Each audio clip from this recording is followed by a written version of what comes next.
आओ आज ऐसे ही एक भक्त का चिंतन हम सब कर लें, बड़े भाव के साथ, बड़े प्रेम के साथ। यह भक्त आगरा में रहते थे। आगरा में रहने वाले इस भक्त ने कैसे प्रभु को प्राप्त किया, किस प्रकार भगवान की सेवा करनी चाहिए, इस चरित्र से हम सब दर्शन करेंगे। बड़ा सुंदर चरित्र है।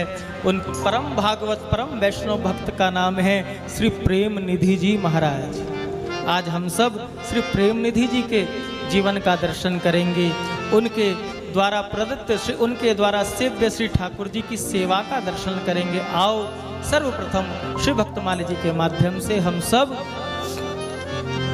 प्रेम निधि जी के जीवन का दर्शन कर लें श्री नाभा गोस्वामी जी के शब्दों में। तत्पश्चात विस्तार पूर्वक हम सब इस चरित्र का दर्शन करते हुए आनंद लेंगे भाव से। श्री प्रेम निधि जी महाराज की जय, भक्त और भगवान की जय। जय जय श्री राधे। सुंदर शील स्वभाव मधुर वाणी मंगल करो, भक्तन को सुख देन फलो बहुधा दसुधा तरु। श्री प्रेम निधि जी का स्वभाव कैसा था? अत्यंत शीतल, अत्यंत शील। प्रेम निधि जी का जीवन ऐसा था जैसे कि आगरा में रहने वाले लोगों के लिए वो कल्प वृक्ष हो, कल्प तरु।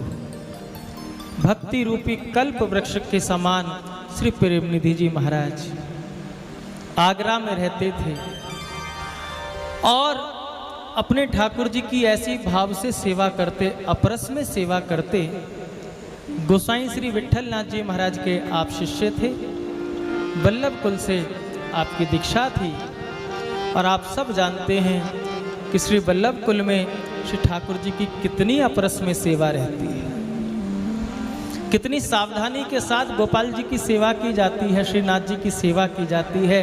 अगर ठाकुर जी की सेवा किस प्रकार की जाती है, कितनी सावधानी रखी जाती है, तो आप वल्लभ कुल के वैष्णवों का दर्शन करना। कभी नाथ द्वारा जाना, कभी गिरिराज जी जाना, फिर देखना कैसे ठाकुर की सेवा होती है। अपरस में सेवा करते थे, अपरस में सेवा करते थे। इतनी सुंदर सेवा, इतना अनुराग प्रभु के चरणों में होने के बाद भी इन्होंने वृंदावन वास नहीं किया, जबकि प्रत्येक वैष्णव का हृदय करता है कि बस कैसे ही जंजाल से छूटें और वृंदावन आकर बसें। कल रात्रि को हम जब यहाँ आए तो हमारे बोहरा जी और अशोक जी जब हमसे मिले तो एकाएक हृदय में ऐसी प्रेरणा हुई कि चलो गिरिराज जी चलते, चलो गिरिराज जी चलते। और हम लोगों ने तुरंत, बोहरा जी ने भी, अशोक जी ने भी सहमति दी, हाँ महाराज जी चलिए गिरिराज जी चलते, जबकि यात्रा से आए थे, थके भी थे। और हम लोग गिरिराज जी का दर्शन करके आए, गिरिराज जी की पावन रज को नमन करके आए। हृदय में आता है कि जब कन्हैया से इतना प्रेम हो ही गया है तो क्यों ना उनके धाम में बस जाए। तो श्री गिरिराज जी की पावन तलहटी में जहाँ श्री गिरिराज जी ने हम दासों को थोड़ा सा स्थान दिया है, तो उस स्थान को दिखाया। भले ही किसी भी भाव में वाक्य निकला, लेकिन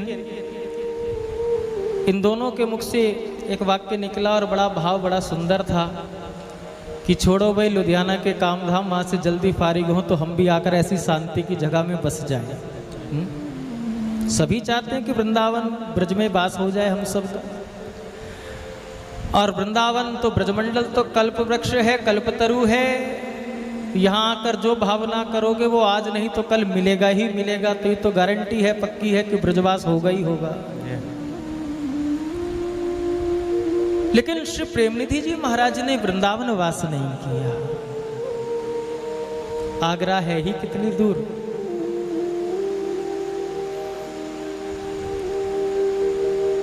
सुंदर सेवा, गृहस्थ में रहकर भी इनके भीतर गृहस्थ प्रवेश नहीं कर पाया।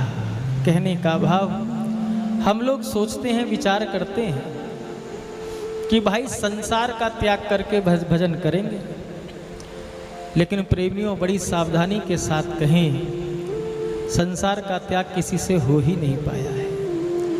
संसार से त्याग करने का तो बस एक ही सिद्धांत है कि आप संसार में रहो, आप में संसार ना रहे, बस यही तो त्याग है संसार का। आप परिवार में रहो लेकिन आपके भीतर परिवार ना रहे।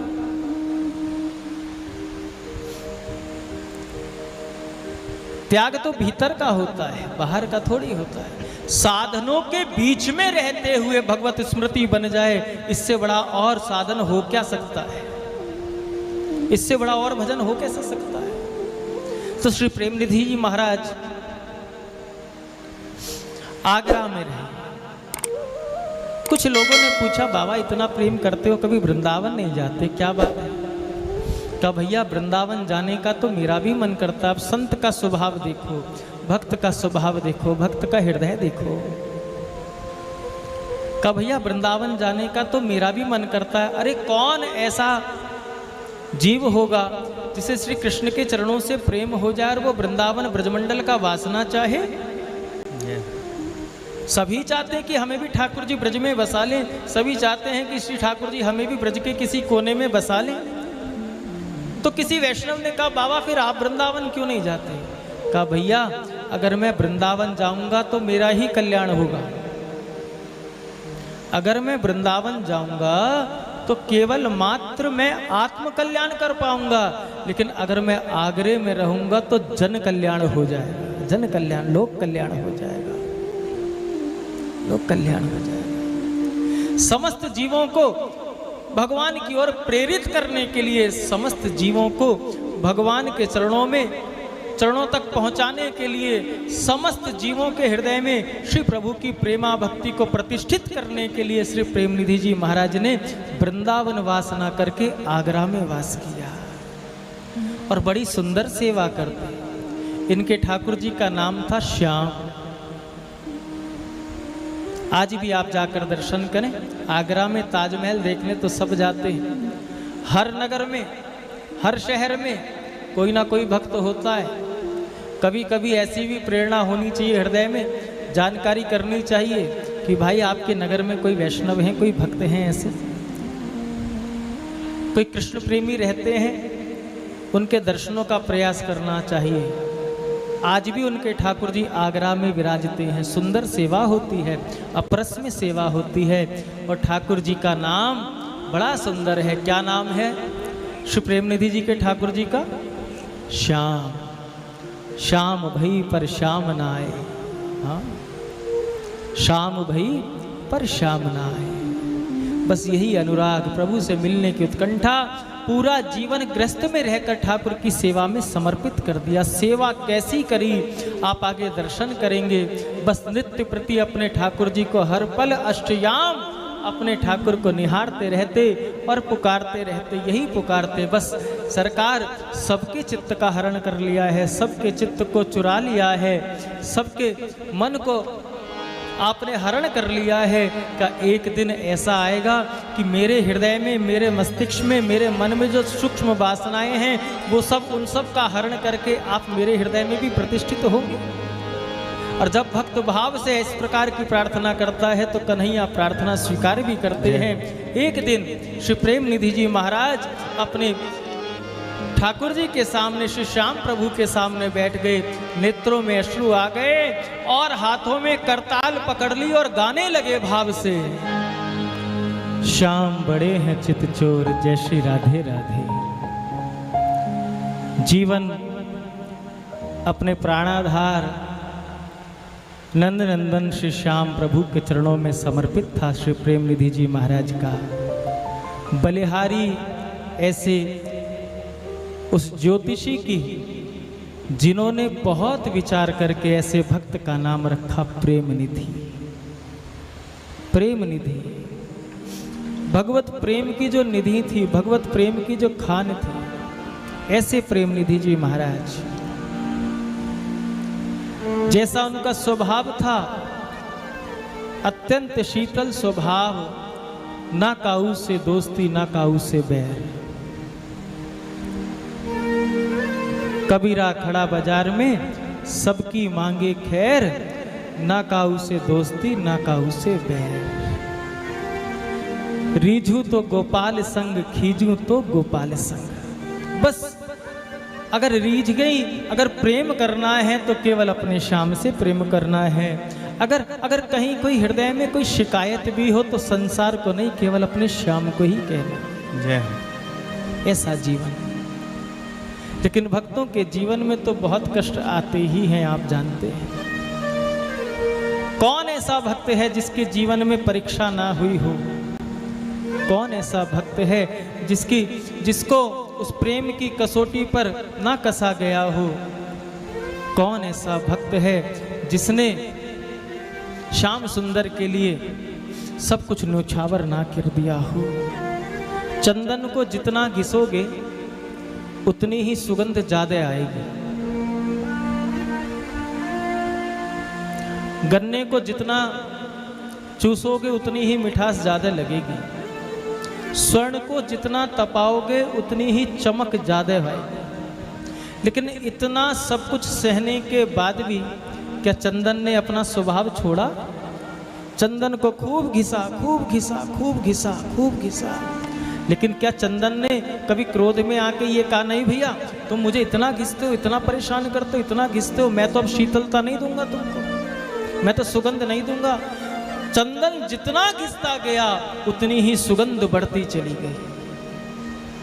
स्वर्ण को अग्नि में डाल दिया जाता है, तपाया जाता है। क्या स्वर्ण ने कहा कि मैं इतना बहुमूल्य होने के बाद भी मुझको तुम अग्नि में डाल रहे हो, मुझको तपा रहे हो, तुम मेरा मूल्य नहीं जानते? क्या अग्नि में तपाने के बाद भी स्वर्ण की जो चमक है कम हुई? नहीं भैया, बल्कि चमक 100 गुनी और बढ़ गई। जिस प्रकार चंदन अपना स्वभाव नहीं छोड़ता, जिस प्रकार मिठास देने वाला वो गन्ना, उसे चाहे कितना ही पीस लिया जाए वो देगा मिठास ही, उसी प्रकार भक्त के जीवन में कितनी ही परीक्षाएं, कितने ही कष्ट आ जाएं, भक्त केवल प्रेम ही प्रेम करेगा, प्रेम ही प्रेम करेगा। भक्त के पास कुछ और है ही नहीं। अपने श्याम प्रभु से खूब लाड़ लड़ाते हैं। अपने ठाकुर से कैसे प्रेम करना चाहिए, ठाकुर जी की सेवा घर में पधराने के बाद किन किन बातों का विशेष ध्यान रखना चाहिए, इन सब का दर्शन हमें श्री प्रेमनिधि जी महाराज के जीवन से होता है। इतनी अपरस में सेवा, इतनी अपरस में सेवा, इतनी अपरस में सेवा कि ठाकुर जी के स्नान के लिए जमुना जल लेने भी जाते ना तो आधी रात को ही घर से निकल लेते थे। स्नान सुबह होना है मंगला आरती के बाद, लेकिन आधी रात को ही घर से निकल लेते थे ठाकुर जी के लिए जमुना जल लेने के लिए। आगरा में जमुना जी तो बहती ही हैं। पूछा, बाबा इतनी रात को क्यों जाते हो? कहा, भैया यवनों का काल है, विधर्मियों का समय चल रहा था, मुगल शासन चल रहा था उस समय, और मुझको अपरस में सेवा करनी है। अगर मैं प्रातःकाल होने पर यमुना जी जाऊं तो उस समय तो वैसे भी भक्तों के ऊपर बहुत कष्ट आते थे। यवन लोग बहुत परेशान करते थे भक्तों को, जानबूझकर भक्तों के जीवन में दखलंदाजी करते थे। कहा, भैया अगर दिन में प्रातःकाल होने पर मैं जमुना जल लेने जाऊंगा तो कोई यवन अगर मुझे स्पर्श कर गया तो मेरी अपरस की सेवा बिगड़ जाएगी। इसलिए मैं मध्यरात्रि में ही श्री यमुना जी जाता और कहते हैं रात्रि के समय निकलते, यमुना स्नान करते और यमुना स्नान करके जमुना जल भर करके लाते, फिर पूरे मंदिर को जमुना जल से अमनिया करते, पूरे मंदिर को अमनिया करने के बाद श्री ठाकुर जी की सेवा में प्रवेश करते। ऐसा जीवन ठाकुर जी की एक एक सुख का, एक एक सुविधा का ध्यान रखते हैं। श्री भक्तमाली जी का आश्रय लेने का भाव ही यही है कि हमको अपने प्यारे के साथ उस प्रेम के संबंध का कैसे निर्वाह करना चाहिए। हमारे मन में क्या है, हम अपने मन के अनुसार ठाकुर की सेवा नहीं करेंगे। नहीं, ठाकुर की सेवा तो ठाकुर के सुख के लिए की जाती है।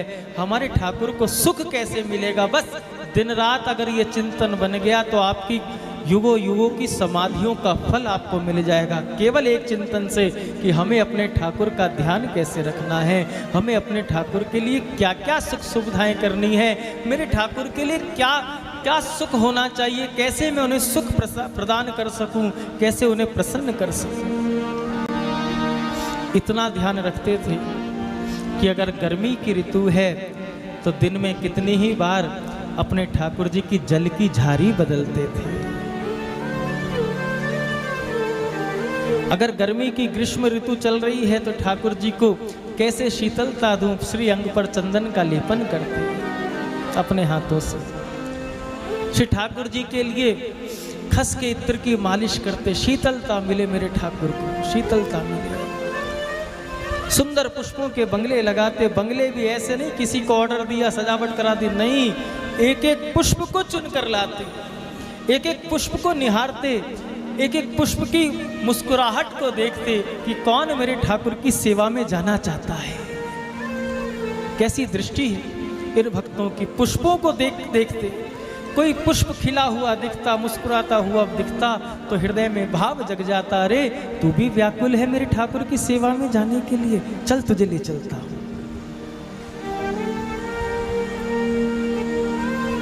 यमुना जी में हिलोर ज्यादा आ जाएं तो भाव जागृत हो जाए, ओहो यमुने महारानी आपके मन में इतना आनंद हो रहा है, शीघ्र मैं आपको श्री ठाकुर जी के निकट लेके चलता हूं, आपके पावन जल का स्पर्श ठाकुर को देता हूं। ठाकुर जी के लिए वस्त्र देखने गए, पिछले वर्ष आपने आनंदी बाई जी का चरित्र सुना था, हाँ, कि एक वैश्या ने जो वस्त्र धारण किया था वो बस उसकी साड़ी पर ही मोहित हो गई थी कि काश ऐसा वस्त्र मेरे आनंद वल्लभ के लिए भी हो। ढूंढती ढूंढती कहां पहुंच गई थी? कराची।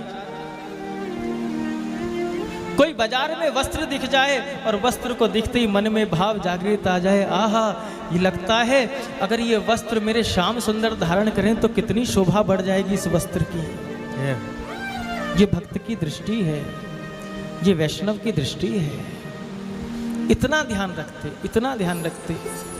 ठाकुर जी को भोग धराते तो ज्यादा गर्म नहीं होना चाहिए, ज्यादा शीतल भी नहीं होना चाहिए। रुक्मणी जी ने श्री किशोरी जी को गर्म दूध पिलाया था ना कुरुक्षेत्र में, क्या हुआ था आप सब जानते हैं। श्री ठाकुर जी के चरणों में छाले हो गए थे। रुक्मणी जी ने पूछा, नाथ आपके चरणों में ही छाले कैसे हो गए, ये फफोले कैसे पड़ गए? कहा रुक्मणी जी सब तुम्हारी कृपा है। कहा हमारी कृपा है? द्वारकाधीश ने कहा हाँ, आप श्री किशोरी जी को गरम गरम दूध पिला के आई थी ना, बस वो गरम दूध की कृपा है जो मेरे पाँव में छाले पड़ गए। रुक्मणी जी ने कहा दूध तो मैंने किशोरी जी को पिलाया, राधा रानी को पिलाया, छाले आपके चरणों में कैसे पड़ गए? कहा बस इतना ही जान पाई तू प्रेम की दशा को, इतना ही समझ पाई प्रेम को। अरे बाबरी, जिन श्री जी को तूने जाकर ये कहा कि द्वारकाधीश ने आपके लिए दूध भेजा है, इतना गर्म दूध श्री जी ने मेरा नाम सुनते ही पान कर लिया।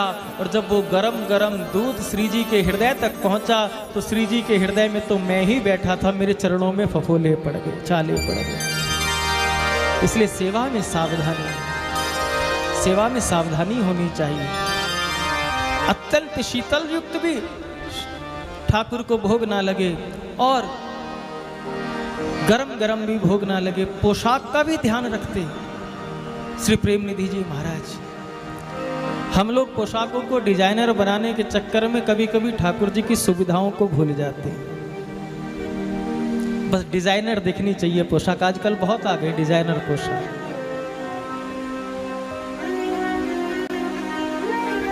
ठाकुर जी को कैसा वस्त्र धारण कराना चाहिए?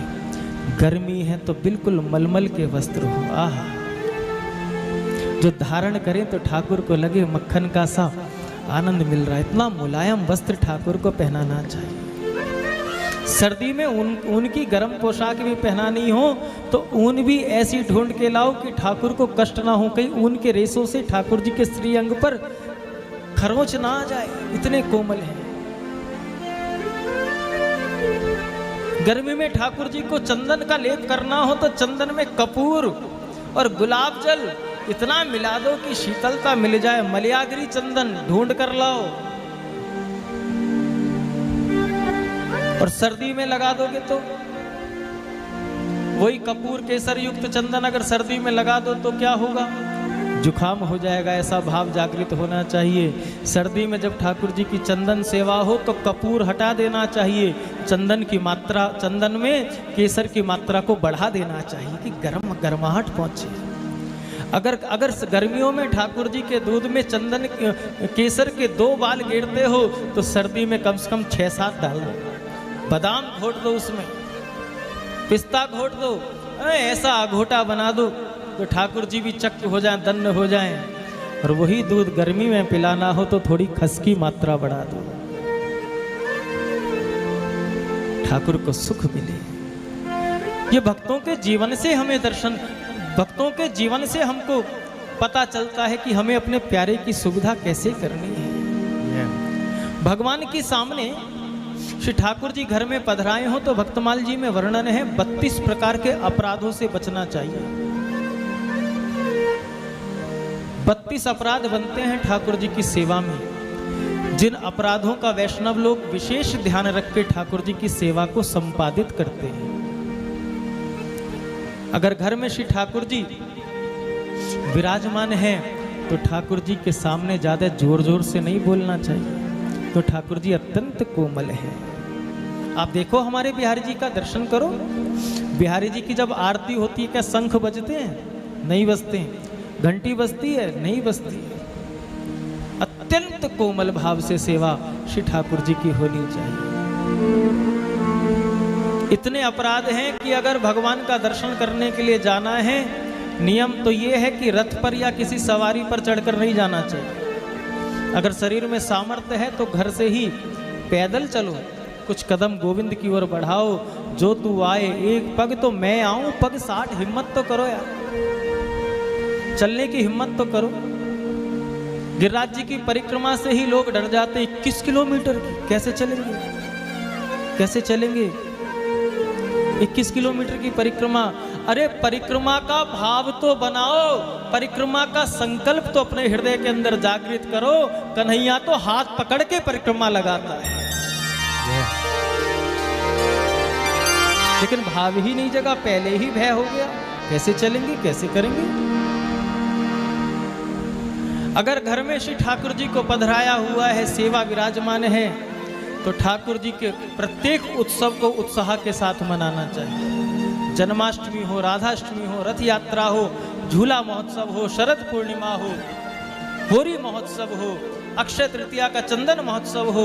अगर आप वृंदावन नहीं आ सकते हैं तो घर में विराजमान ठाकुर का उत्सव, प्रत्येक उत्सव को मनाना चाहिए। और देखो त्रेता में तो भगवान राम जी बन के आए, द्वापर में श्याम सुंदर बन के आया, मनवंतरों में अनेक रूप धारण करके भगवान ने अवतार लिए। लेकिन इस कली काल में प्रत्येक भक्त के लिए भगवान अवतार लेते हैं।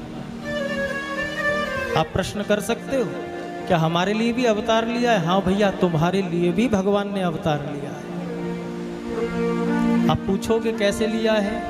हमें तो दिखते नहीं, चलते नहीं, फिरते नहीं।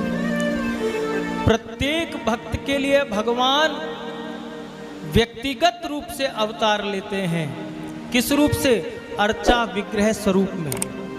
अर्चा विग्रह स्वरूप, जिस स्वरूप की आप अर्चना करते हैं, पूजन करते हैं, सेवन करते हैं। आपके घर में बैठे हुए लड्डू गोपाल कोई धातु की मूर्ति नहीं है।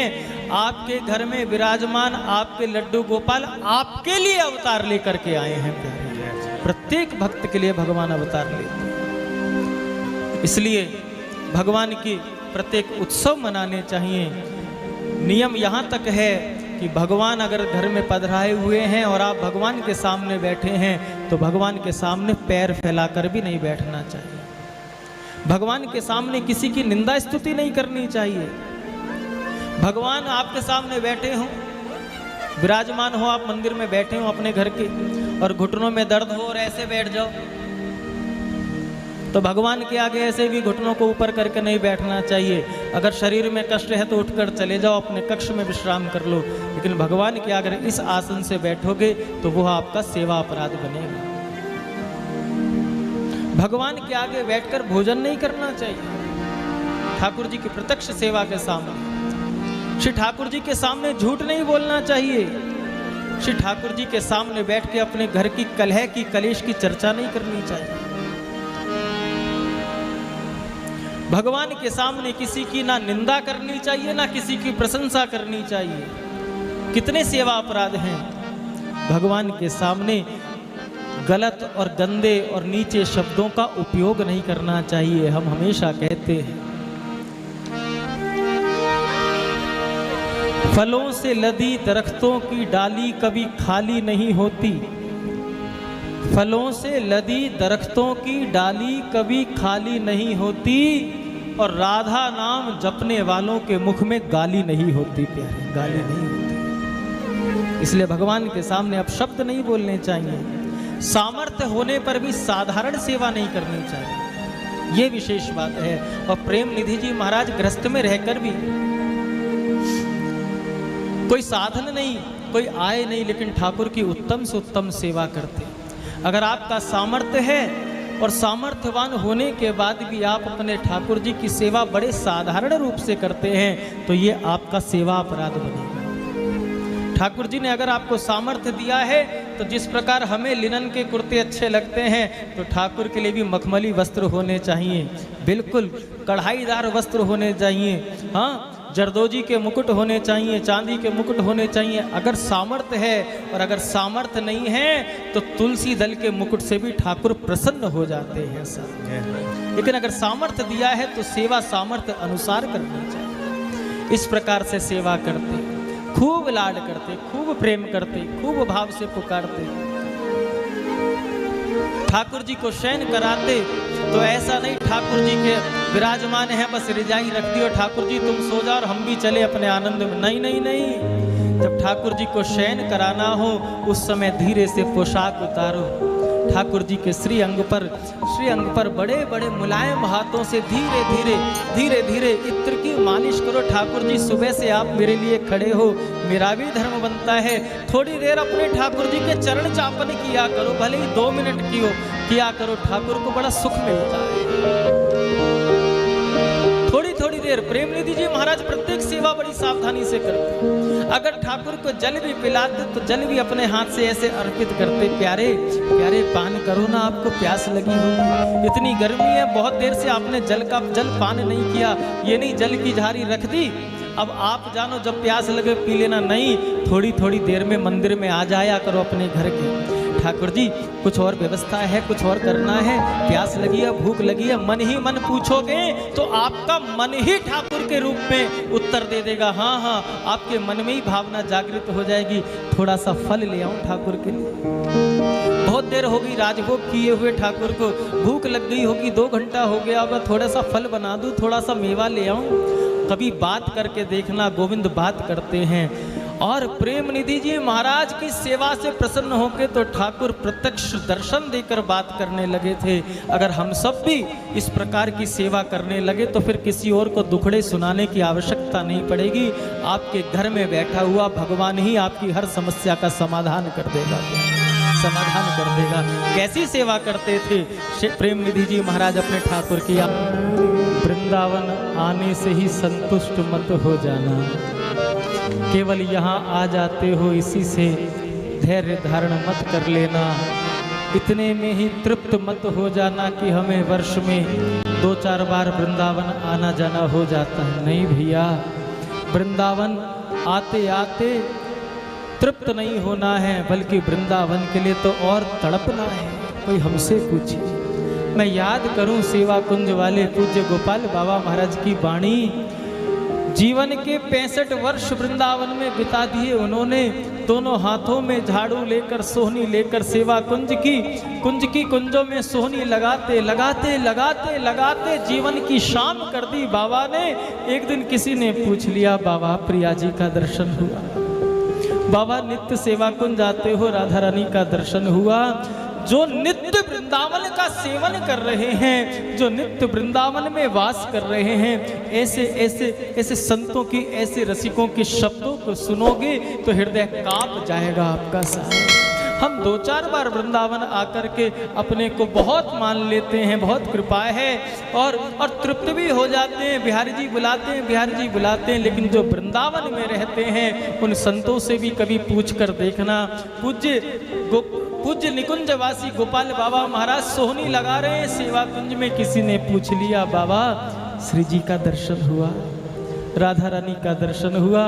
बाबा के नेत्र सजल हो गए। इन वाक्यों को सुनकर सोहनी छूट गई, लता का सहारा लेकर बैठ गए, मानो प्राण निकलने वाले हों। किसी ने ऐसा प्रश्न पूछ लिया, का बाबा क्या प्रिया जी का दर्शन हुआ, क्या राधा रानी का दर्शन हुआ? बाबा की जिह्वा पे से शब्द गायब हो गए, मौनता धारण करते चले गए, होठ कपकपाने लगे, शरीर में रोमांच होने लगा। बाबा ने कहा, बावरे क्या पूछ लिया तूने, क्या पूछ लिया? बाबा बातें मत बनाओ, बाबा बातें मत बनाओ, मेरे प्रश्न का उत्तर दो। आप तो नित्य सेवा कुंज जाते हो, आप तो नित्य सिद्ध हो, बाबा आपको प्रिया जी का दर्शन हुआ? पता है बाबा ने क्या उत्तर दिया? जो रोज वृंदावन रहते हैं, जो नित्य वृंदावन का सेवन करते हैं, जो नित्य प्रिया जी की सेवा में जाते हैं, जो नित्य जिन्होंने जीवन ही केवल प्रिया जी की सेवा में समर्पित कर दिया, ऐसे नित्य सिद्ध रसिक संत श्री गोपाल बाबा के शब्द सुनो, हृदय कांपता है कि जब बाबा की ये स्थिति है तो हम जैसे आदमियों का कल्याण कैसे होगा, कैसे होगा? हम तो वृंदावन में आने के बाद भी निंदा स्तुति करते हैं, झूठ भी बोलते हैं, भजन भी छोड़ देते हैं, कभी कभी दर्शन से भी विमुख हो जाते हैं। जब ऐसे नित्य सिद्धों की ये स्थिति है तो हम जैसों की क्या स्थिति होगी? बाबा ने कहा, भैया वृंदावन वास तो कर रहा हूँ, लेकिन तेरे प्रश्न का उत्तर क्या दूँ? का बाबा बताओ तो सही, प्रिया जी का दर्शन कब हुआ, कैसे हुआ, बताओ तो सही। बाबा ने कहा, भैया अगर सुनना ही चाहता है मेरी स्थिति, मेरे जीवन का दर्शन ही करना चाहता है तो सुन ले, लेकिन हृदय को थाम लेना थोड़ा। क्यों बाबा ऐसा क्यों कह रहे हो? आप तो नित्य सेवा कुंज जाते हो, ये तो नित्य विहार स्थली है, यहाँ तो आपको अनुभव होता होगा राधा रानी का। तब बाबा ने कहा, बाबरे वृंदावन वास करे बहुत दिन बीत गए, वृंदावन वास करे बहुत दिन बीत गए। बाबा आपको इतने वर्ष हो गए वृंदावन रहते हुए, ये तो हम भी जानते हैं, लेकिन प्रश्न ये है कि क्या आपको प्रिया जी का दर्शन हुआ, क्या आपको राधा रानी का दर्शन हुआ? का मैंने कहा ना वृंदावन वास करे बहुत दिन बीत गए, बहुत दिन बीत गए लाला, वृंदावन में रहते हुए बहुत दिन बीत गए। बाबा अब धैर्य धारण नहीं होता, अब रुका नहीं जाता, अब बता दो ना, इतना जीवन आपने वृंदावन में बिता दिया, आपको दर्शन हुए, प्रिया जी के दर्शन हुए? बाबा ने कहा, गला रुंध गया, शब्द मौन हो गए, और बहुत हिम्मत जुटा के दिल को थामते हुए, आंसुओं को रोकते हुए बाबा ने कहा, भैया वृंदावन वास करे बहुत दिन बीत गए, पर अजहू प्रियाजू हृदय कुंज आई ना, पर अजहू राधा रानी मेरे हृदय कुंज में नहीं आई अभी तक। कांप गए लोग साहब, जो नित्य सिद्ध वृंदावन की उपासना कर रहे हैं, जब उनकी ये स्थिति है तो हम जैसों की तो गिनती भी आरंभ नहीं हुई। इसलिए जब जब अवसर मिले बस सेवा का ही वरदान मांगना, बस यही पुकारना। घुंघरू बनूं मैं तेरी पायल का प्यारे, पल पल चुमा करूं चरण तिहारे। नाम और नामी में भेद नहीं होता है, साक्षात ठाकुर जी के चरणों को चूमने का अवसर नहीं मिलेगा, लेकिन हमको भगवान की कृपा से, संतों की कृपा से श्याम सुंदर का नाम मिला है। जब नाम जप करो ना और रसना के अग्रभाव पर श्री जी का नाम आए, रसना के अग्रभाव पर श्री श्याम सुंदर का नाम आए, तो नाम और नामी में भेद नहीं है। तब ऐसा अनुभव किया करो, ऐसा भाव बनाया करो, मैं नाम नहीं ले रहा हूँ, मैं तो अपने प्राण प्यारे के चरणों को चूम रहा हूँ, चरणों को चूम रहा हूँ। घुंघरू बनूं मैं तेरी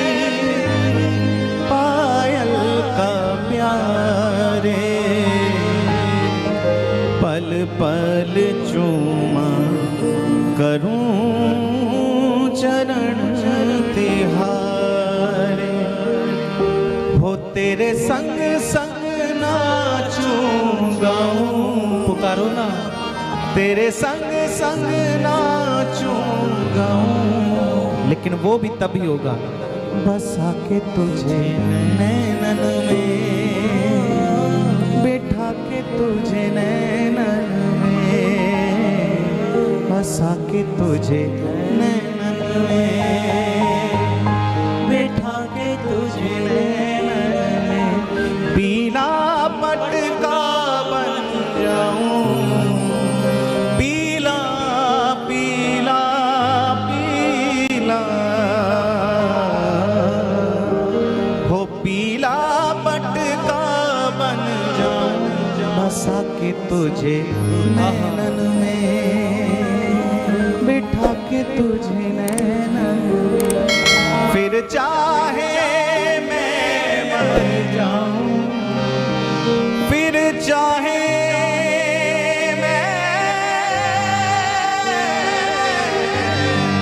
मर जाऊं, मर जाऊं, मर जाऊं, फिर चाहे मैं मर जाऊं, बसा के तुझे नैनन में, बिठा के तुझे नैनन में, हो बसा के तुझे नैनन में, बिठा के तुझे नैनन में। जय जय श्री राधे। एक बार प्रेम से बोलिए श्री हरिदास, श्री हरिदास, श्री हरिदास, श्री हरिदास, श्री हरिदास, श्री हरिदास। बसा के तुझे नैनन में, छुपा के तुझे नैनन में, रात्रि का प्रहर श्री प्रेम निधि जी महाराज अपने ठाकुर को शयन करा रहे हैं, चरण दबा रहे हैं, मीठी मीठी लोरी गा रहे हैं। श्याम सुंदर के नैन अलसाने लगे, श्याम सुंदर के नैन अलसाने लगे। प्रेम निधि जी महाराज अपने कर कमलों से श्याम सुंदर के चरणों को सहराने लगे। सो जा लाला, सो जा लाला, लोरी सुनाते हुए अपने ठाकुर को शयन कराया है। शयन कराने के बाद कुछ समय खुद ने भी विश्राम किया, और जैसा कि नियम था कि मध्य रात्रि में ही श्याम सुंदर की सेवा के लिए श्री यमुना जल लेने श्री यमुना जी जाते थे, उसी सेवा को करने के लिए पुनः जगे हैं। और मध्य रात्रि में जैसे ही जल भरने के लिए उस कलश को उठाया है, दरवाजा खोल कर देखा तो भयंकर बरसात हो रही है, भयंकर बरसात हो रही। एक समय पावस की ऋतु में, पावस बरसात का महीना, एक समय पावस की ऋतु में लगो महीना भादो, भादो का महीना, भादो की वो रैन अंधियारी भयंकर बरसात हो रही है। दरवाजा खोल कर देखा, जल भरने जाना है, लेकिन जाऊं तो जाऊं कैसे, इतनी भयंकर बरसात है। यत्र तत्र जहां नजर डाली है वहां कीचड़ ही कीचड़ हो रही है। और प्राचीन समय की बात है, इतनी विद्युत की भी, इतनी लाइट की भी, प्रकाश की भी व्यवस्था नहीं थी, घनघोर अंधेरा है। यत्र तत्र वर्षा के मारे मची कीचे अरुगा, अंधेरी रात आ पड़ी कठिन परीक्षा खासी, भक्तवर प्रेम निधि जी आगरा निवासी। दरवाजा खोल के विचार करा है, आज पहली बार विचार किया है प्रेम निधि जी ने सेवा के लिए। आज से पहले कभी सेवा के लिए विचार नहीं किया, लेकिन आज विचार करा। कितनी भयंकर बरसात हो रही है और लाइट भी नहीं है, प्रकाश भी नहीं है। जाऊं तो जाऊं कैसे, कीचड़ ही कीचड़ हो रहा होगा। अगर संभल के जाऊं, प्रयास भी करूं और कहीं कीचड़ ज्यादा हो, पांव फिसल जाए तो जल गिर जाएगा, अपरस की सेवा बिगड़ जाएगी, कैसे करूं। कुछ देर विचार करने लगे, फिर मन में विचार आया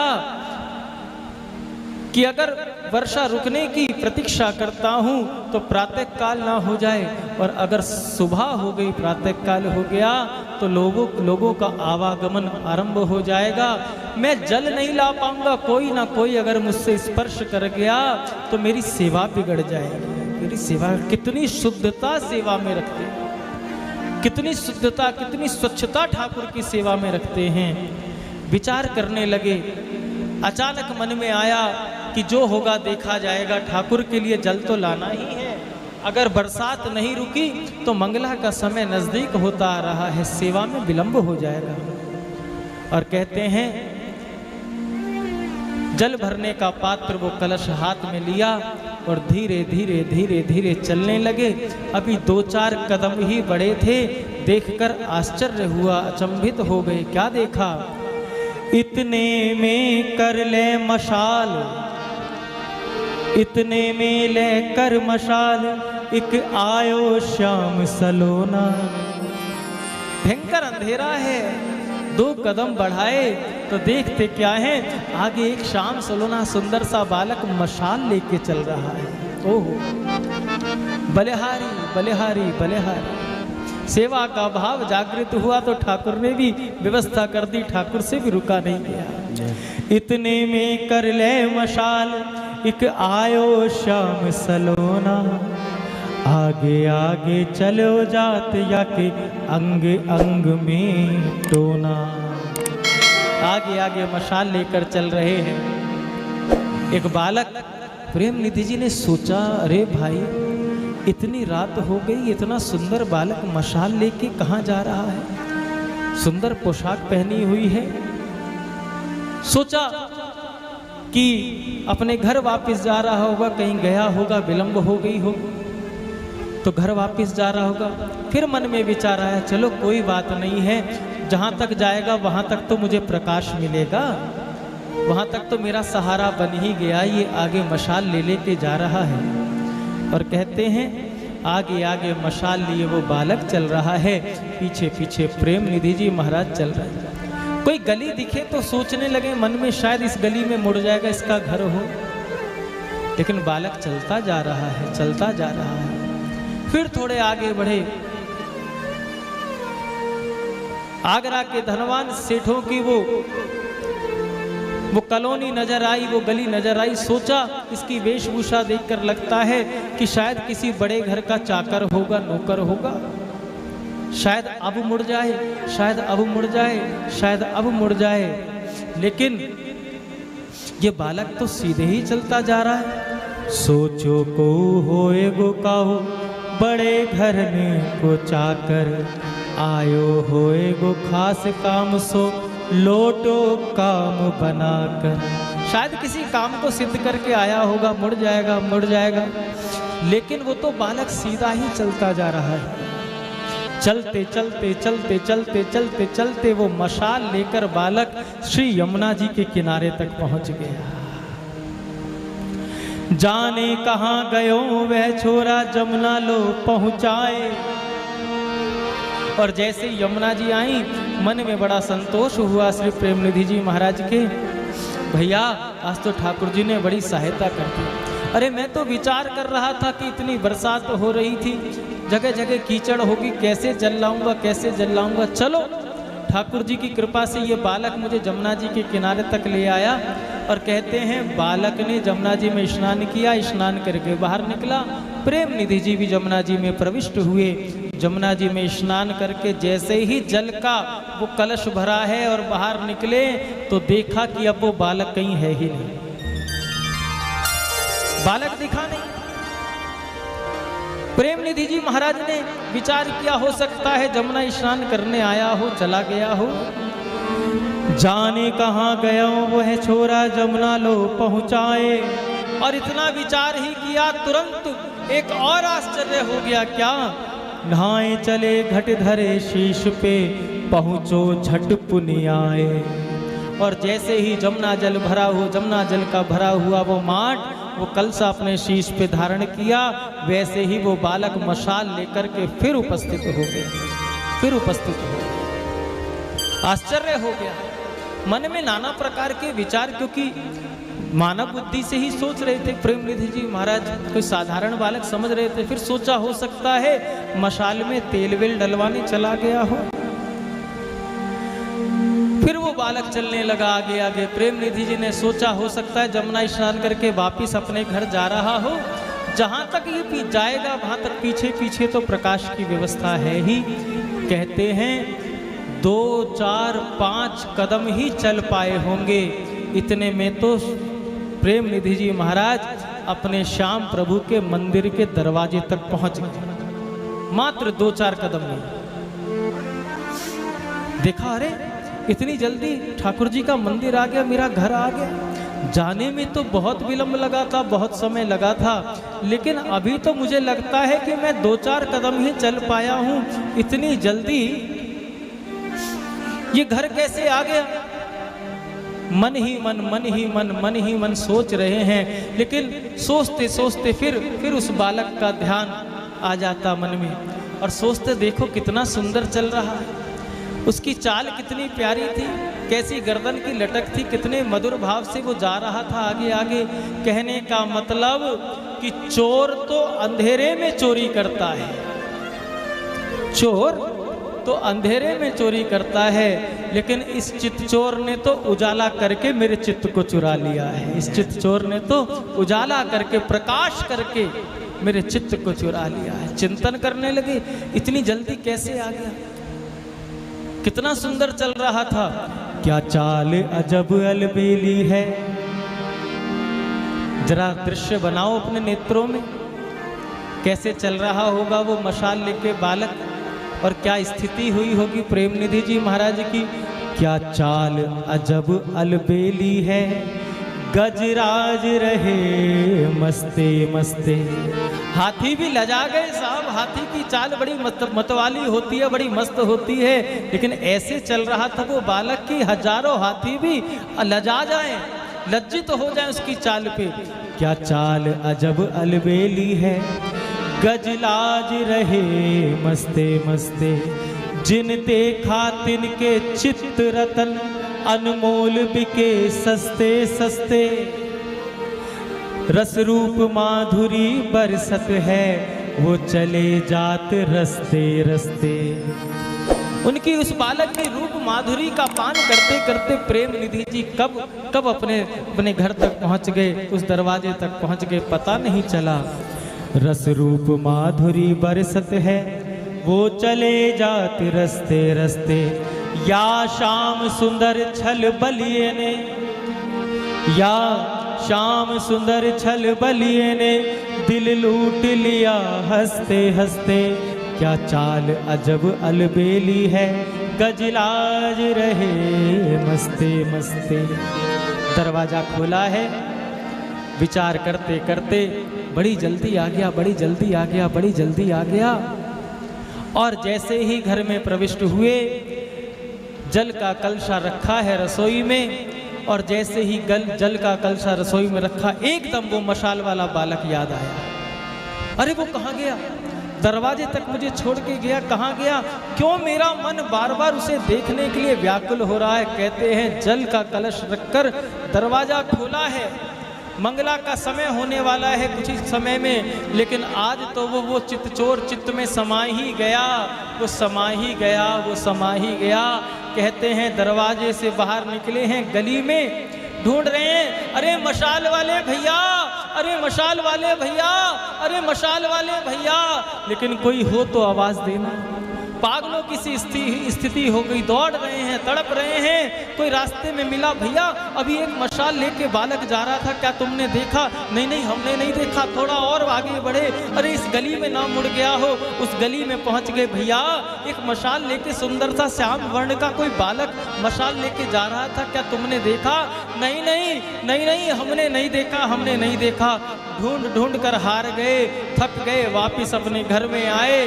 कहते हैं इतने व्याकुल हो गए, इतने व्याकुल हो गए कि रोने लगे, तड़पने लगे। या श्याम सुंदर छलवलिए ने दिल लूट लिया, हंसते हंसते दिल लूट लिया, हंसते हंसते व्याकुल हो गए, अधीर हो गए, मन तड़पने लगा उस मशाल वाले बालक से मिलने के लिए और गाने लगे। रो रहे हैं, तड़प रहे हैं, बिलख रहे हैं, ढूंढ रहे हैं, नहीं मिला, नहीं मिला, नहीं मिला। वापिस पुनः अपने घर आए हैं। घर आकर के पूरे मंदिर को जल जमुना जल से अमनिया किया है। और उसके बाद जैसे ही ठाकुर जी के गर्भगृह में प्रवेश किया है और ठाकुर को जगाया है, जैसे ही शयन आसन से ठाकुर के ऊपर से रजाई हटाई है, देख करके आंसुओं की धार फूट पड़ी है, फूट पड़ी है, फूट पड़ी है। रोने लगे, श्री ठाकुर जी की शैया जी को पकड़ के मूर्छित हो गए, रोने लगे, तड़पने लगे, बिलखने लगे। जैसे तैसे होश आया तो ठाकुर जी को अपने हाथों में ले लिया। देख करके व्याकुल हो गए, अधीर हो गए। क्या देखा? जाए निहारे मंदिर में, जैसे ही मंदिर में प्रविष्ट हुए देखा क्या? जाए निहारे मंदिर में ठाकुर के चरणन कीच। जैसे ही चादर हटाई है, दृष्टि गई है चरणों की ओर, तो देख करके व्याकुल अधीर हो गए। अरे ये क्या, मेरे ठाकुर के चरणों में ये कीचड़ कैसे लगी हुई है, कीच कैसे लगी हुई है? कहते हैं हाथ में अंक में ठाकुर जी को ले लिया, अपने हाथों से वो चरणों में लगी हुई उस कीच को, कीचड़ को हटाने लगे, रोने लगे, अपने अपने प्रेमाश्रुओं से ठाकुर के चरणों को प्रक्षालन करने लगे, धोने लगे आंसुओं से। अरे आपके चरणों में कीच कैसे लग गई, कीच कैसे लग गई, कीचड़ कैसे लग गई? और ठाकुर को निहारते निहारते जब ठाकुर जी के बाजू पर दृष्टि गई है, हाथ पर दृष्टि गई है, तो अब तो सहा नहीं गया, अब तो रुका नहीं गया, अब तो प्रेम निधि जी अति अधीर हो गए। देखा क्या? जाए निहारे मंदिर में ठाकुर के चरणन कीच, अंगा के आस्तीन तेल लखी। ठाकुर जी के अंग वस्त्र में, अंगा में, बाजू में तेल लगा हुआ था, साफ तेल लगा हुआ था, तेल लगा हुआ था। अंगा के आस्तीन तेल लखी, रहयो न भ्रम अब बीच। अब समझने में देर नहीं लगी कि वो मशाल दिखाने वाला बालक कोई और नहीं, वो मशाल दिखाने वाला तो मेरा श्याम ही आगे आगे चला था, आगे आगे चला था। अरे मेरे कारण प्रभु आप कीचड़ में चले, मेरे कारण आप मशाल लेकर के चले।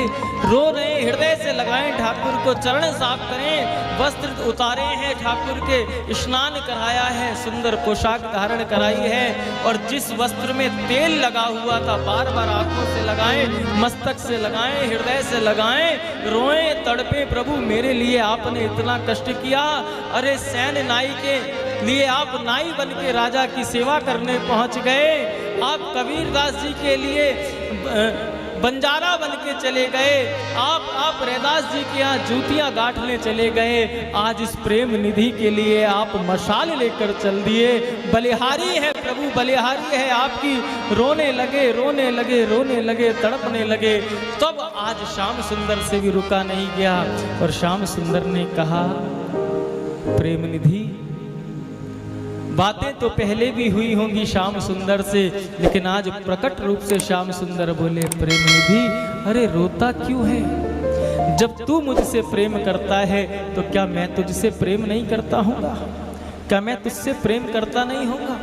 अरे मैंने तो वचन दिया है गीता में कि जो मुझे जिस भाव से भजता है मैं भी उसको उसी भाव से भजता हूँ, मैं भी उसको उसी भाव से भजता हूँ। तूने मुझे प्रेम के भाव से भजा तो मैं भी तो तुझे प्रेम के भाव से ही भजूंगा।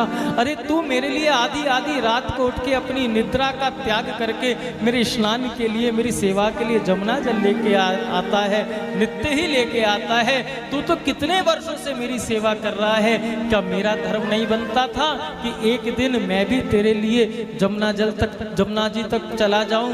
क्या मेरा धर्म नहीं बनता, मेरा नियम नहीं बनता लगता कि मैं भी तेरे लिए, जब इतनी भयंकर बरसात हो रही है, कीचड़ हो रही है, अंधेरा है, क्या मैं अपने भक्त के लिए मशाल लेके आगे आगे नहीं चल सकता? नहीं चल सकता।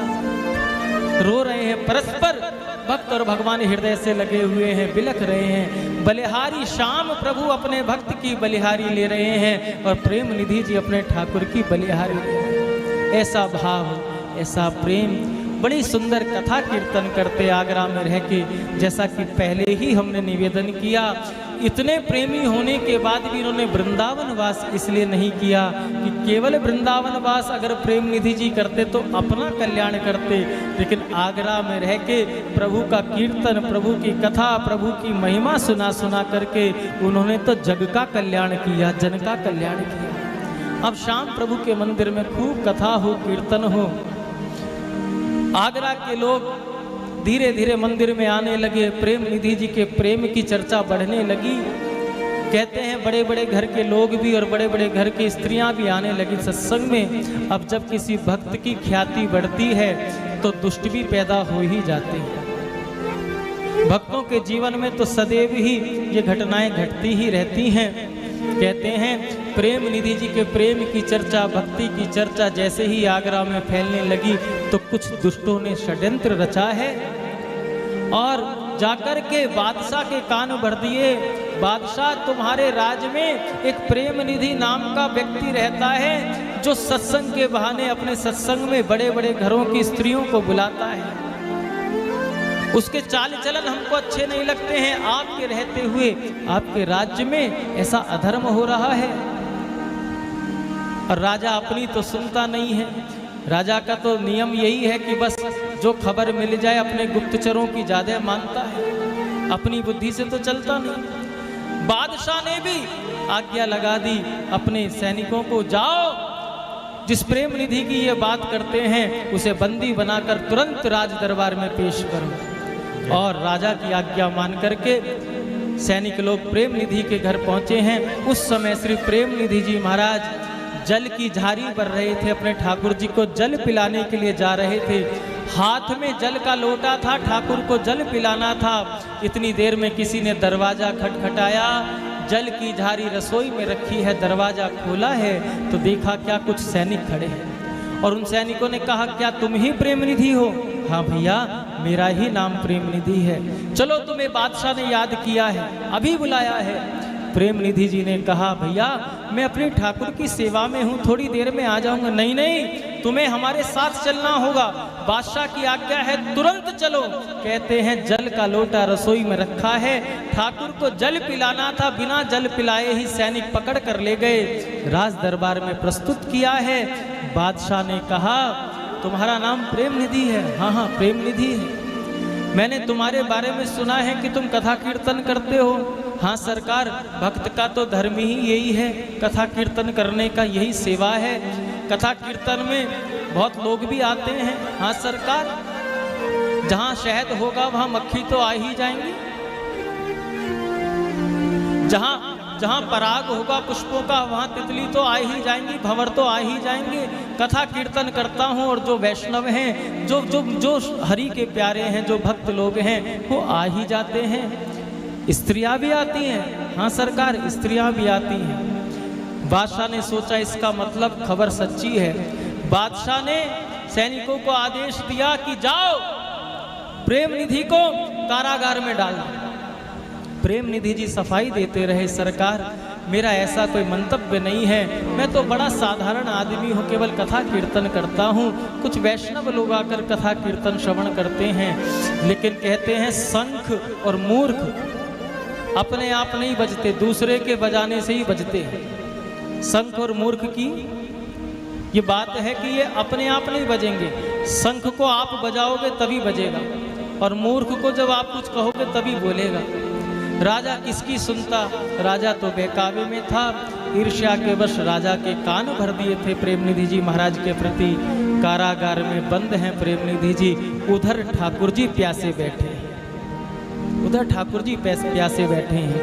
कहते हैं दिन व्यतीत हुआ, रात्रि को बादशाह शयन करने के लिए अपने कक्ष में गया। आधी रात को आज बड़ा अचंभा हो गया, बादशाह सो रहा है और सोते सोते बादशाह को एक स्वप्न आया। एक स्वप्न आया। स्वप्न में क्या देखा? स्वप्न में देखा कि आज यवनों का खुदा होता है, कि आज खुदा प्रकट होके बादशाह से कहता है मुझे प्यास लगी है, पानी पिलाओ। बादशाह को स्वप्न में खुदा दिख रहा है अपना, और उस खुदा ने कहा मुझे प्यास लग रही है, पानी पिलाओ। बादशाह ने कहा आप दाने में चले जाओ, वहां पानी की व्यवस्था है, पानी पी लो। तो ठाकुर जी ने खुदा का रूप धारण किया, उस अल्लाह का रूप धारण किया। भक्तों के लिए क्या क्या नहीं बन जाते हैं। जाकी रही भावना जैसी, प्रभु मूरत देखी तिन तैसी। किसी के लिए नाई बने, किसी के लिए जूता काटने वाले बने, किसी के यहाँ हल चलाया, किसी के यहाँ सावल सेठ बन गए, किसी के यहाँ कुछ, किसी के यहाँ कुछ। आज प्रथम बार प्रेम निधि जी के लिए श्याम सुंदर ने अल्लाह का रूप धारण कर लिया, खुदा का रूप धारण कर लिया, खुदा का रूप। और स्वप्न में कहा बादशाह प्यास लगी है, पानी पिलाओ। अब बादशाह तो बादशाहत के घमंड में चूर था, उसने कहा आप दाने में जाओ, वहाँ पानी पी लो। उसने कहा कि मैं अपने आप पानी नहीं पीता हूँ। अरे तू साधारण बादशाह है, तुझे प्यास लगे तो तेरे आगे हजारों सेवक पानी का गिलास लेके खड़े हो सकते हैं, और मैं तो सारे जगत का बादशाह हूँ, क्या मैं अपने आप अपने हाथ से पानी पीऊंगा? बादशाह ने कहा कि फिर जिसके हाथ से पीना हो उसका नाम बताओ। तब खुदा बने हुए श्याम सुंदर ने कहा बादशाह जिसके हाथ से पानी पीना है उसे तो तूने कारागार में बंद कर रखा है। कहा तो मैं पानी पिला देता हूं। कहा मैं तुझ जैसे दुष्ट के हाथ से पानी पीऊंगा, तुझ यवन के हाथ से पानी पीऊंगा। कहते हैं श्याम सुंदर ने एक लात मारी बादशाह को और पलंग से नीचे गिरा, डर गया भयभीत। कौन कौन कौन कौन कौन? श्याम सुंदर ने प्रकट होके कहा मैं बहुत प्यासा हूँ, सुबह से प्यासा बैठा हुआ हूँ, मैं पानी पीऊंगा तो किसी प्रेमी भक्त के हाथ से पीऊंगा, तुझ जैसे जवन के हाथ से पानी नहीं पीऊंगा। बादशाह अगर मेरी प्यास मिटाना चाहता है तो जिसे कारागार में बंद कर रखा है उस प्रेम निधि को मुक्त करा, उसके बिना मैं पानी जल ग्रहण नहीं करूंगा। अगर तूने उसे मुक्त नहीं किया तो मैं तुझे नष्ट कर दूंगा। बादशाह डर गया, सैनिकों को आवाज़ लगाई है, आवाज़ लगाकर आदेश दिया है कि कारागार में जो प्रेम निधि बंद है उसको छुड़ा कर लाओ, स्वतंत्र करो। और प्रेम निधि जी को सैनिक बादशाह के सामने लाते हैं। हाथ जोड़े हुए प्रेम निधि जी दीनता के साथ बादशाह के सामने पहुँचे। बादशाह चरणों में गिर गया, अश्रुपात करने लगा, क्षमा करना भक्तराज, क्षमा करना। मुझे नहीं पता था कि आप इतने बड़े भक्त हो कि आपकी भक्ति का प्रमाण देने के लिए मेरे खुदा को मेरे सामने आना पड़ेगा। आपके माध्यम से मैंने अपना खुदा देख लिया, आपके माध्यम से मैंने अपना अल्लाह देख लिया। प्रेम निधि जी समझ नहीं पा रहे हैं। पूछा क्या बात है? कहा आपके ठाकुर प्यासे हैं, मैं जान गया हूँ, आप तो शीघ्र जाइए और अपने ठाकुर को जल पिला करके उन्हें तृप्त कीजिए। कुछ सैनिकों को साथ भेजा है। प्रेम निधि जी से बादशाह ने कहा महाराज आपके कारण मुझे, भले ही आपका ठाकुर हो लेकिन आपके ठाकुर में मैंने अपने खुदा को देखा है, मैं आप जैसे भक्त की सेवा करना चाहता हूँ। कहते हैं कुछ गांव देना चाहता था, प्रेम निधि जी ने स्वीकार नहीं किया। कुछ धन देना चाहता था, प्रेम निधि जी ने स्वीकार नहीं किया। क्यों? क्योंकि भक्त को ना धन चाहिए ना ऐश्वर्य चाहिए। बादशाह ने पूछा आखिर आप मेरी सेवा स्वीकार क्यों नहीं करते? मैं आपकी सेवा करना चाहता हूँ। प्रेम निधि जी ने कहा कि मैं आपका दिया हुआ कुछ भी स्वीकार नहीं करूँगा, क्योंकि मेरे भीतर तो कुछ कामना ही नहीं है। बादशाह ने कहा फिर भी कुछ तो कामना होगी, प्रत्येक जीव की कुछ तो इच्छा होती है। प्रेम निधि जी ने कहा अब तो बस एक ही इच्छा है, बस वो इच्छा पूरी हो जाए। बादशाह ने कहा कि क्या इच्छा है? मैं आपकी इच्छा पूरी कर देता हूँ। बादशाह से प्रेम निधि जी ने कहा बादशाह मेरी इच्छा तुझ जैसा बादशाह पूरी नहीं कर सकता, मेरी इच्छा तो इस जगत का बादशाह ही पूरी कर सकता है। मेरी कामना तो मात्र इतनी है, कामना नहीं है काम केली कमनीयता की, कामना नहीं है कुल कुटुंब बढ़ाने की, राज सुख वैभव विलास की न कामना है, कामना नहीं है नाम अपना कमाने की, कामना हृदय में न इंद्रासन की भी नेक, कामना कदापि ना मोक्ष पद पाने की। फिर क्या चाहिए प्रेम निधि जी, आपको क्या कामना है सुनना, और हम सब की भी यही कामना होनी चाहिए जो प्रेम निधि जी चाहते हैं। क्या चाहते हैं, क्या कामना लेकर बैठे हैं? कामना है एक यही वृंदावन वास करूं। आहा, सुख भी मुझे प्यारे हैं, दुख भी मुझे प्यारे हैं। अरे संसार में भी सुख मिलेगा, संसार में भी दुख मिलेगा, और वृंदावन में भी अगर थोड़ा बहुत कष्ट मिल जाए तो संसार के दुख से तो अच्छा ही है, कम से कम ठाकुर का सानिध्य तो मिल रहा है। प्रेम निधि जी ने कहा, बादशाह अपनी धन दौलत अपने पास रख, मेरी तो एक ही कामना है, और मेरी कामना तो केवल मेरा बादशाह ही पूर्ण करेगा। कामना हृदय में ना इंद्रासन की भी नेक, कामना कदापि ना मोक्ष पद पाने की, कामना है एक यही वृंदावन वास करूं, राधे राधे कहने की, कृष्ण कृष्ण गाने की, राधे राधे कहने की, कृष्ण कृष्ण गाने। और श्री प्रेम निधि जी महाराज वहां से चले हैं, नाम संकीर्तन करते हुए, भाव से पुकार नाम कीर्तन करते हुए पहुंचे हैं अपने घर। दरवाजा खोला है, दरवाजा खोलते ही ठाकुर जी के चरणों में साष्टांग दंडवत की है। देखा है ठाकुर जी जल की प्रतीक्षा कर रहे हैं, प्रकट रूप से विराजमान है। और श्याम सुंदर ने कहा, प्रेम निधि जी जब से आप गए हो तब से प्यासा बैठा हूँ, मुझे निहारते रहोगे कि मुझे जल भी पिलाओगे? कहते हैं प्रेम निधि जी के हृदय में आनंद ही आनंद हो गया। रसोई में जो वो जल का लोटा रख के गए थे, वो जल की झारी लेकर आए हैं, अपनी गोदी में श्याम प्रभु को विराजमान किया है और बड़े भाव से जल पिलाने लगे। आज भक्त के हृदय के भाव को स्वीकार करते हुए श्याम सुंदर के नेत्रों से भी अश्रु प्रवाहित होने लगे। जल पीऊंगा, सेवा स्वीकार करूंगा तो केवल अपनी प्रेमी की करूंगा। बड़े भाव से जल पिलाए जा रहे हैं और श्याम सुंदर से कह रहे हैं, प्रेम निधि जी क्या? प्रेम निधि जी ने हृदय से लगा दिया है अपने प्रभु को, अपने भगवान को, श्याम को हृदय से लगाया है। आज इस भक्तमाल कथा रस महोत्सव में एक बार फिर भक्त और भगवान का मिलन हो गया। एक बार सभी दोनों हाथ उठाकर जय जयकार लगाओ, बोलिए भक्तवत्सल भगवान की।